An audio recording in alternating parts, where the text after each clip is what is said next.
Hey guys, and welcome to another episode of One Pod Life. This week we are talking to Toby Graves, who turned pro in 2018, but as well as playing as a professional playing pro, he's also runs his own events company called TPG Sports. We talk about his career so far, how he went over to America with his twin brother to play at university. We also talk about his degree that he has to help him with his current role within his events company, as well as being a professional golfer. Toby also caddies for Ben Evans on the European Tour, so we talk about his experiences while being on the bag and his top tips for being a caddy. And lastly, we also discuss how he got a hole-in-one on a par 4. Yes, a par 4. So enjoy guys, here is Toby Graves.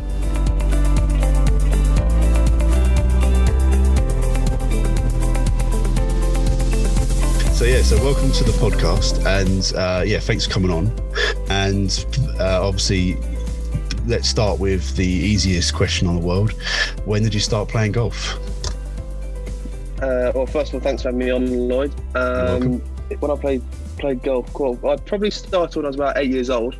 Obviously, when I was younger, I had the odd, the clubs and the plastic clubs and the plastic balls and stuff. But probably started seriously when I was 8 years old, having lessons at East Brighton with Mark Stewart William, who I still have lessons with now. So that was probably 8 years old, really, yeah.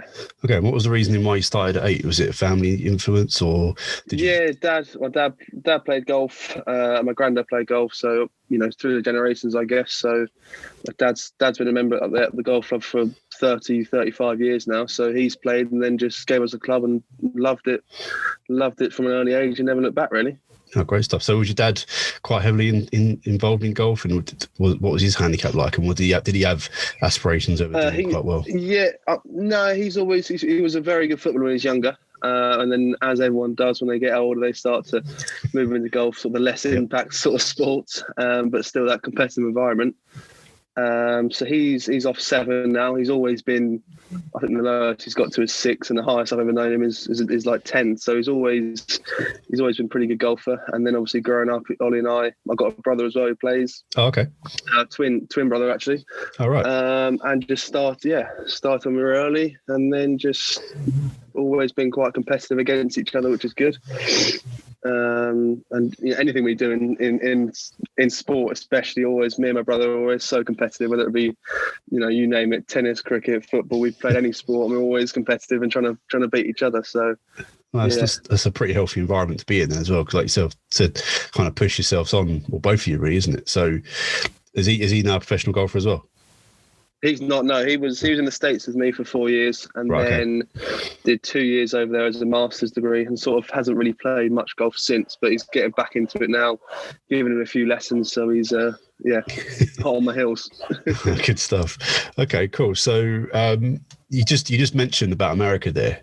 We'll get onto that in a second, but just talk me through your early years there when you started playing at 8. You started having lessons with the coach you're still with now.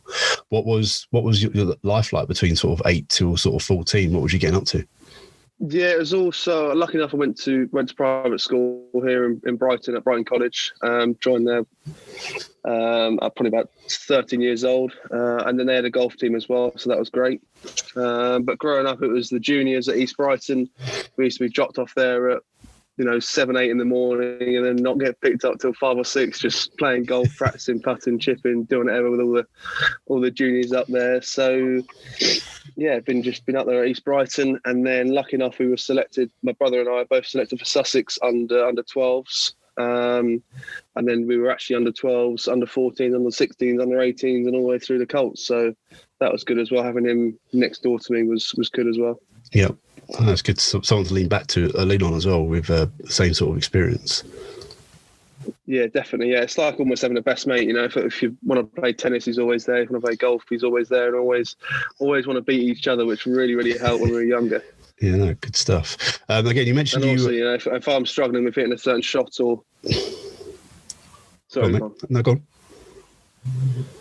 Just saying, if I was struggling with a certain shot, or he can film me or whatever it was, you can always help each other out. So it's always good to have someone like that close by, I guess. Yeah, no, definitely. Well done. You mentioned, like you said, you worked your way up through the Sussex County, and then in 2016 you were the Colts champion, where I think you shot 70. So before that, had you ever had any wins, or was that your first kind of sort of big win, I guess?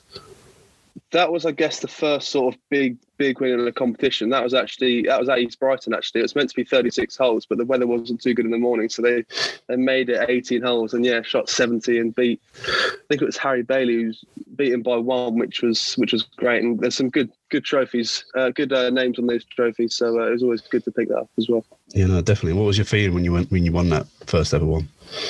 I think it was sort of the reality of, I'm actually, it's a pretty good field and I actually won it, and thought of, I can sort of kick on from here, and yeah.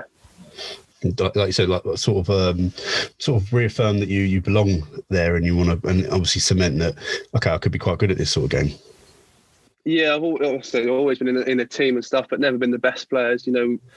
There was Marco Pendra in the team, although he was a couple of years younger. He was always in the team as well. Yep. And he's doing very well on the Europro and Challenge Tour now. Yep. Jack Floyd as well, who's on the Alps Tour. We had a pretty good team, so it was always nice to sort of play and then beat those boys, and then win the Colts, which was a great achievement for me, sort of early on in the career. No, how old was you then at 2016? So that was 6 years. 2016, 5 years ago. So 18, 19, I probably would have been. Right. Okay. So was that so was that before or after you've been over to America?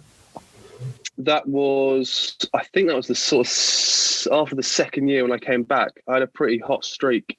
Okay. Went off the second year in America. I came back in the summer and had a pretty hot streak. I got down to +1, won the Colts and had 2 course records at East Brighton. So it was a bizarre summer, but a very good one.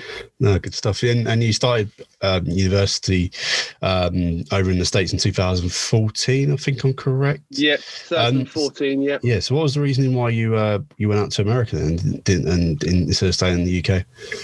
So I've always wanted to play golf professionally, and always wanted that sort of dream. So when I was younger, there was actually a female junior golfer at East Brighton who did the same thing. She went out to America, and I've always wanted to do that.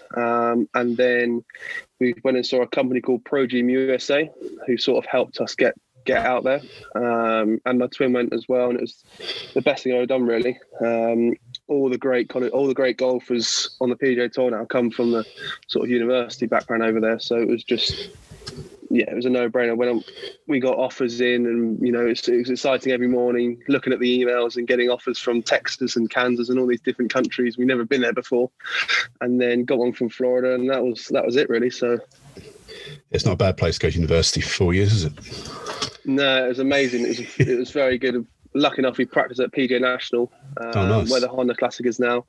So we were practicing there for 2-3 years, and it was, it's the best thing I've ever done. And I know you've had Rich Mansell on this podcast as well, and he went to Nova, which was about half an hour south of where I was based. And like he said, it's the best experience ever. And I'd always say to anyone, go do it, go live your dream. And I've never looked back. Yeah, no, you're right. I think every pro that I've spoken to on here who has gone over to America has said it's the best thing they've ever done in it for their career. And if anyone gets the chance to do it, jump at it and go. Because, like you said, it's just that. Well, I guess it's different golf experience as well, isn't it? Playing with different people, different courses, different styles of golf over there compared to what it is in the UK. So it's getting that variety in, I guess. Yeah, it is. You're right, and also traveling with it sort of gets you used to sort of tour life as well. I guess traveling from tournament to tournament.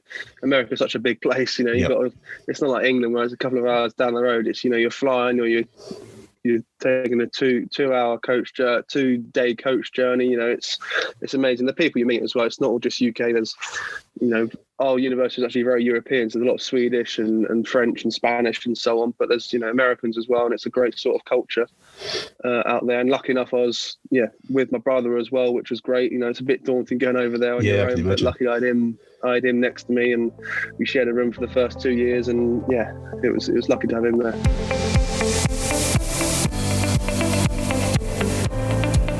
During that time, again, correct me if I'm wrong, but you got a degree in sport and event management, which will come in handy for you, the topic we'll talk about in a bit. But also, didn't you work there as a student services assistant as well for a little bit? Yeah, so international students there can sort of, obviously, because we're international students, we can't get a job sort of off campus. So they're quite a good scheme there where you can work in the gym. as an assistant, so might be looking after the actual weight room, or look at just monitoring the football games or the basketball games and stuff like that, and just be there if any students need you. So that was good as well. Yeah, that was good. Okay, cool. So a little bit of cash on the side to buy some more stuff or go out drinking. Exactly. No drinking. Okay, I'll take your word for that one. Great stuff. So, like I said, you was out there for 4 years. You obviously you played lots of golf out there. You managed to get a degree in sports and event management. And there's one other thing that I noticed as well when I was doing some research on you was that you are one of two only people that have got a hole-in-one on the 12th for East Brighton Golf Club, which, if people don't know that golf course or that hole, it's a 395-yard par 4. How did you get a hole-in-one on a 395-yard par 4? That wind must have been coming from behind quite hard. No, straight into wind. No, it was downhill. It's sort of a dogleg left, and you can sort of cut the corner a little bit. And that was, I can't remember, probably a couple of years ago now. And I knew I could get there sort of downwind. I thought hit a good one, I might be, round the green sort of thing.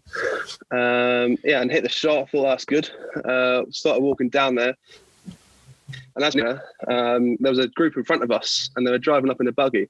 And I thought, oh, we go, he's going to tell me off for hitting him or something like that. And he said, literally, congratulations. And I was like, oh my God, it's gone in. I went nuts, as you would do. Yep.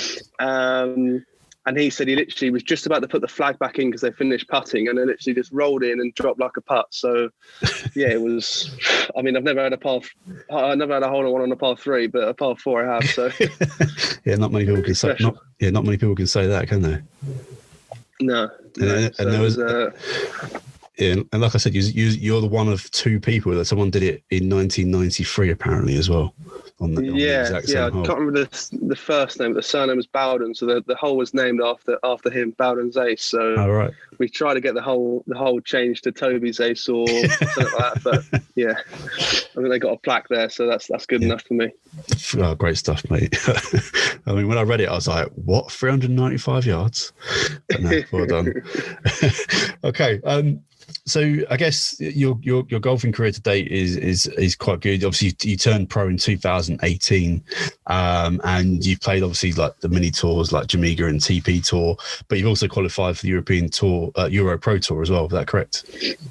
Yeah, it was. That was my second season. Yeah, I didn't actually get a full card, but I was lucky enough to get a few invites off the back of the performances. So good stuff. So that was in 2019. So you actually managed to get a few tournaments in before COVID hit then. Yeah, so luckily, it's actually when I was in the States. I thought, why not? I might as well email Dan Godding, who's the director at Europro, and I said, I'm just coming over from the States. I'm going to turn pro. And would love to play in the Euro Pro because obviously it's a great platform for developmental golfers. So I emailed him, and he came back straight away. He was a great guy actually. He emailed back saying, "Yeah, that's perfect. No worries. We can give you 4 invites." So lucky enough, I played Fox Hills, Mannings Heath, East Sussex National, and Caversham Heath. Nice. So I played those 4. I made the cut in the latter 2 at Mannings Heath and East Sussex National, and that was where I got my first sort of check. I think it was about £287.50 or something. So I remember that, and it was a great start. And then, like you said, played on the Jamaica and the TPs and stuff like that, which are all great tours as well. So going off playing those 4 invites and like you said, making the cut on the last 2, did that give you any extra advantages going forward, or have you need or do you go to Q Score or anything? I didn't play any other events after that. I tried to do the Q School the following year. I missed out by a couple as well. Last year I did. So the year before that, I managed to make the cut at final Q School. And then it's sort of a category where you got in some events, but you couldn't guarantee getting all of them. So I think I probably played about 6 or 8 events. But it's a little bit frustrating because you can't plan your season. So you're getting, it starts on a Wednesday, then you're getting a phone call on the Monday or Tuesday. So you are sort of ready, but you're not sort of properly ready, if that makes sense. So you can't play a practice round because the pro-am's on. So you have to go there and sort of walk the course earlier, or if you might have played it early on in the year. So it was good, but it's always good if you get a full card so you can sort of plan, when and where you're going to play. Yep. And get the sort of practice and the practice rounds in. So no, good stuff. And obviously, we talked just before we started recording this about obviously golf is back at the moment. Everyone started playing next week at Prince's, and you said you weren't playing that one. So how do you see your season going this year? I think everyone's going to be dying to get out there and back playing competitive golf, but I think there's no point entering and spending all that money if you're not sort of ready. So lucky enough, I've been hitting some balls and putting on the mat at home. But I think until you're fully ready, there's no point going out there and properly playing. But then I guess you could flip the coin and say, well, people are going to play in it, and just to see where their sort of game's at. If they shoot 70 or 80, at least they've got a sort of a middle ground so they can see how they're actually doing. So yeah, I'm just going to wait and see, and probably play in the latter events probably. Mm-hmm. I'm sure that itch will come back pretty soon though. It will for sure. You won't be able to stay away for too long. Exactly. No, good stuff. Well, what we're going to talk about now is you've just started caddying for Ben Evans. And I just want to, if you could give us your experience on, and you've just come back from Kenya where you've been out there helping him over on the European tour. So, just give us your experience on what it's like to, get asked to do it for that type of caliber of player. I don't know what your relationship was with Ben before. And then, and how your experience was mainly in Kenya where you just come from. Yeah, so lucky Ben actually moved to Brighton, or to Hayward Heath where he is now, and started practicing at East as a national.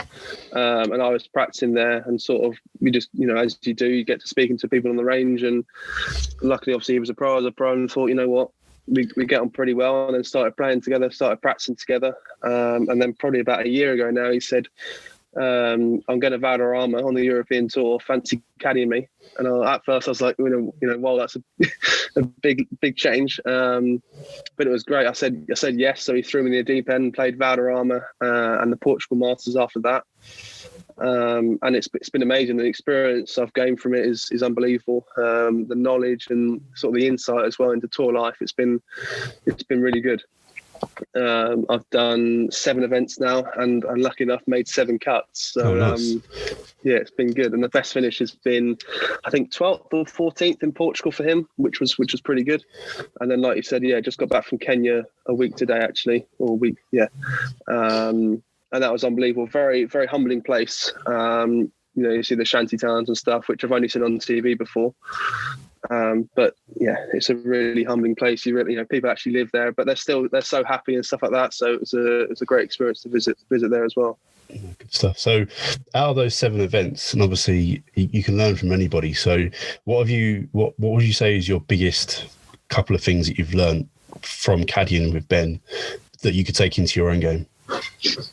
I think definitely, they don't hit every shot's not perfect. Obviously, they 90% of the time they do hit an unbelievable shot, but not every shot is perfect. Which I was surprised at, actually. Their course management is unbelievable.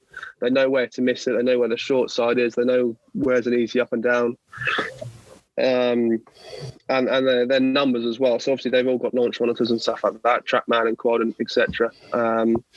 And their numbers, they're very, they're probably 2 or 3 yards out every time, which is pretty impressive. They strike it clean every time, and they're always there or thereabouts, which I found very, very tough to do. But they do it. They make it look so easy. So how can you apply that into your game then? I guess, well, not buying a launch monitor because they're quite expensive, but knowing your numbers definitely. Knowing how far you hit each club, therefore you can, adjust accordingly. And their short game as well. Their short game is unbelievable. All they do is chip and putt, and Ben's putting is normally it's a strength of his, and it's. He's got 10. I don't think he missed the putt inside 6 feet all week, which was all for 2 weeks, which is pretty good and pretty impressive. So that is really impressive. Okay, and we've got. So I'm going to start caddying for a guy called Luke Curtis as of next week. What could you give me one tip that I definitely need to do to be a good caddy?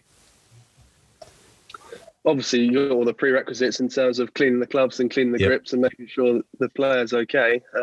Make sure you know the wind direction, which is vital.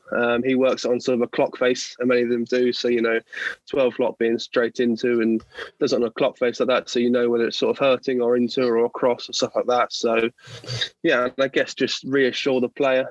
Some players like a sort of yes man, or some don't. Ben is very individual in terms of when he putts, so he rarely calls me in to read a putt. But every player is different.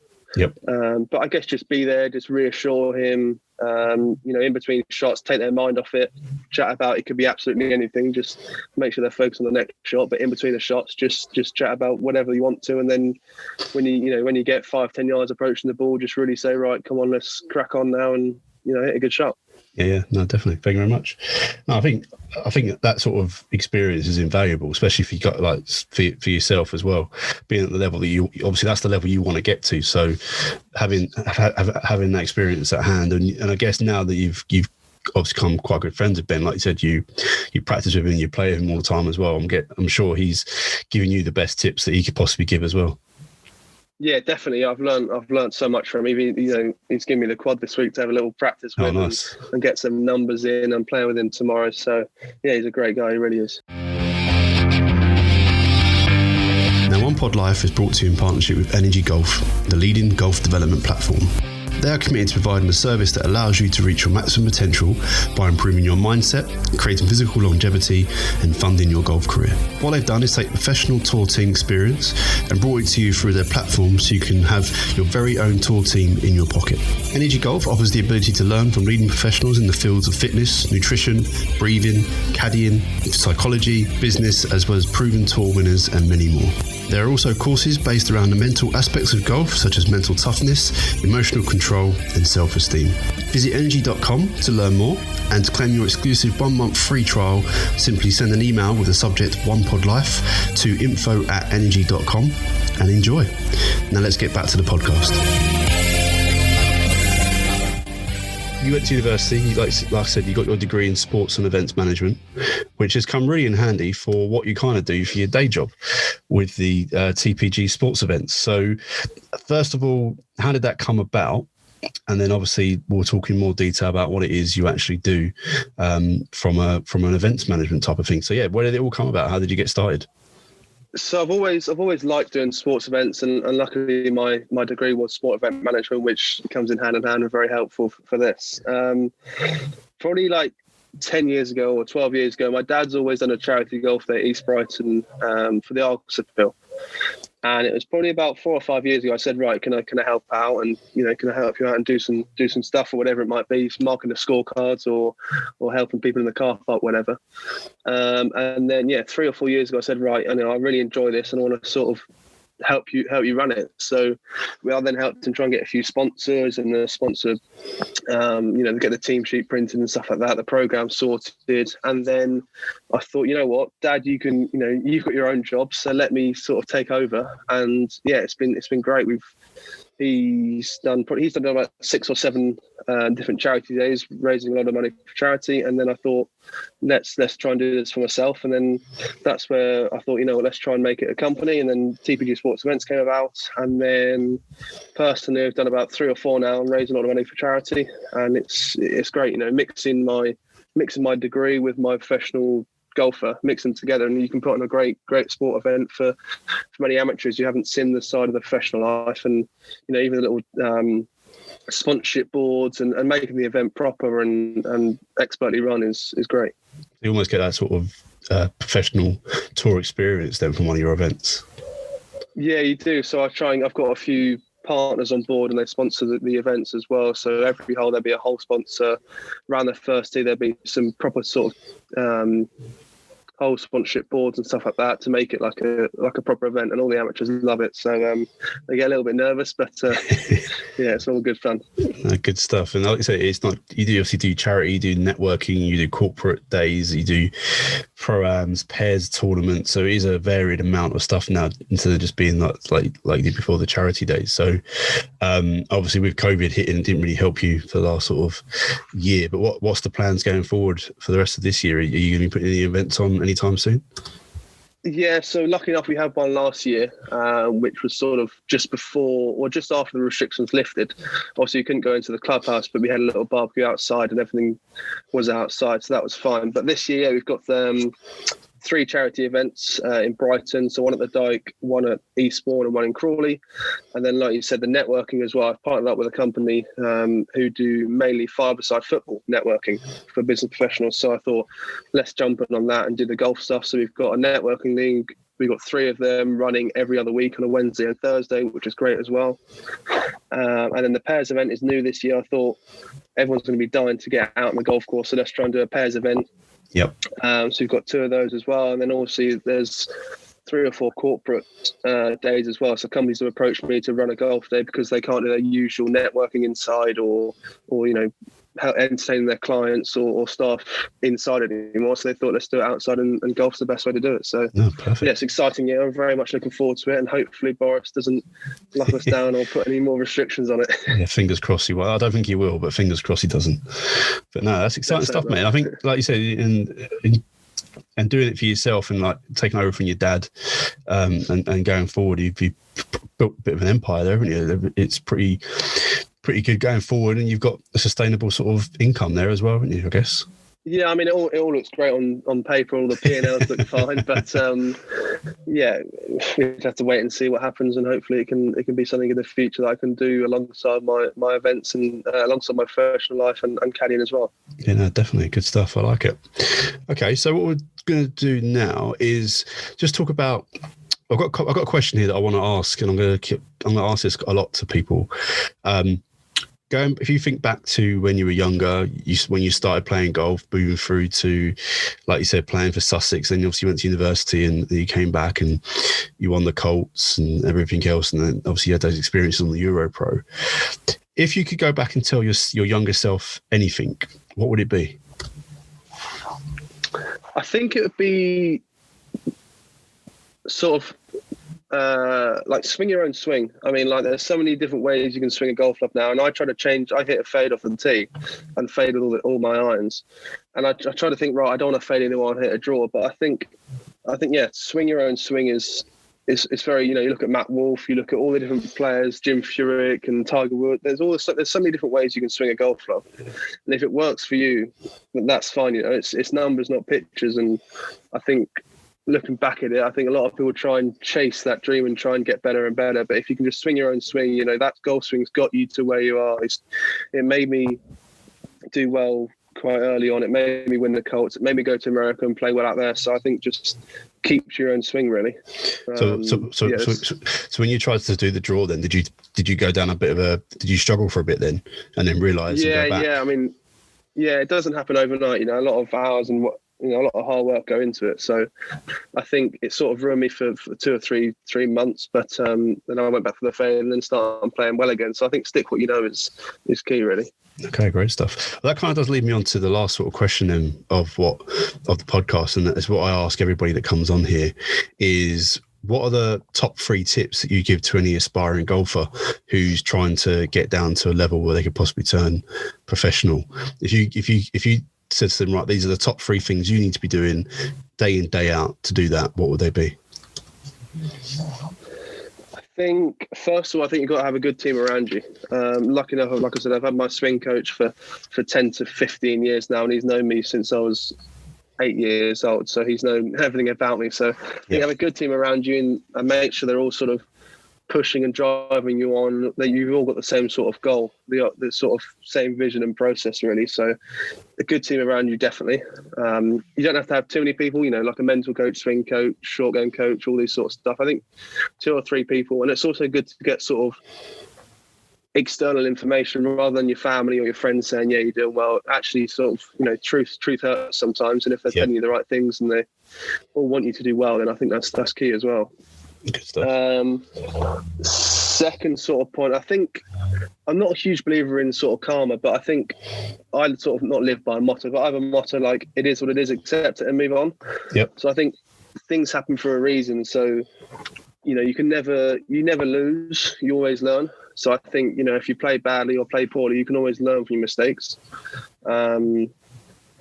So I'd say that as well. And then lastly, I think just enjoy it. Just enjoy it and have fun. It's a short life we live, and just enjoy the whole experience, whether it be whatever you're doing in your day job or trying to play professionally. It's just, we're out here playing golf. I can think of some worse things to do. So just enjoy and have fun. And especially from early age, just make it fun. If you're chipping, putting, just make sure it's games that are having fun and not really score driven, really. So those are the three sort of things. No, good stuff. The fun one's obviously a big one. Obviously, everyone's come out of lockdown just desperate to play golf. So I don't think they care how they play. They just want to be out there. So no, they're just excited to be back on the golf course, taking the mick out of their mates and just having a bit of fun, really. So yeah. No, good stuff. Well, Toby, thank you very much for just giving us a quick insight into yourself, what you've been doing, and your experiences over in the US. And then, those tips at the end are really good. And pretty much every pro that I've spoken to the last year on my podcast is pretty much, there's been some variations, but all three are pretty much the same sort of thing: is get yourself a good team. You can always learn, but like you said, well, it is what it is. Just hit a shot. Don't worry about the outcome and move on. And then have fun has been a massive, massive factor as well. Yeah, I think they're all pretty key. Yeah. And something I look back on is just enjoy it. Enjoy it while you can. Good stuff. Great stuff. Well, Toby, thanks for coming on the podcast and giving us that insight. And wish you luck this year. And once you get back out there, I'm pretty sure you'll be out soon. Yeah, thanks very much for having me on. And I'm sure I'll see you on a golf course very shortly. You will do indeed, mate. Cheers.